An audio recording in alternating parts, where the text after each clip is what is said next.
neza futhi iwa mazuwa akanetsa mabhanditi ipapo takagadzire uyu zvinhu zvakaoma futhi Buyaka. tinoti po tinoti buyaka chibodi marireka guest model test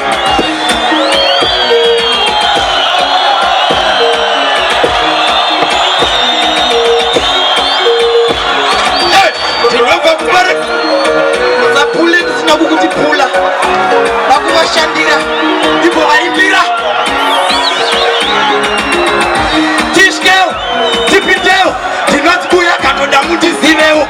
handingakusvikende kupinda ndakarairwa ndiri mwana anetsika ndinobva kubare kwakabva mukomakina ana jalavuna emburesi masina ana kilatikwa vairidza kuti iwo mazuva akanetsa mabhatiti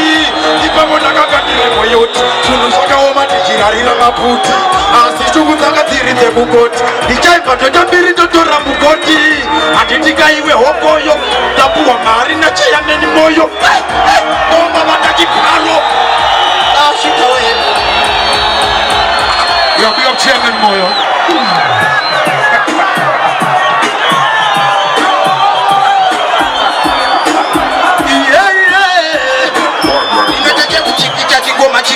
kumanyisa madinga pano vanobuda dikita inini ndovamanyisa kusvika pikita ndiri parwendo ndinoda kuenda ichipita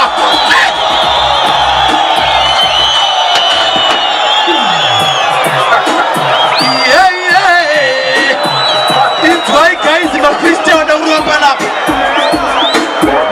apa inini ndabva ndatsika spika inzwa inini ndinotofadza machita ini ndiri mufuti wemachita aiwa inini inzvebuti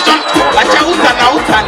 chipasi vachatoudzana manje inini handiniswe nemudzana ndine putunewo tichato iya korwa chato ikuvepura manje hamuna kura manje aibatidai manje ndiri parwendo chipasi mbatiende uku ndongofamba kwapauro hamuna pageto wakonzera mutauro kubvira pakakandazvinauro ndinovabatidzira motomberina motonopinza kupfuura mgehena mazuva anova kuita zvenhendenda varega indipinde tashita welasituni pega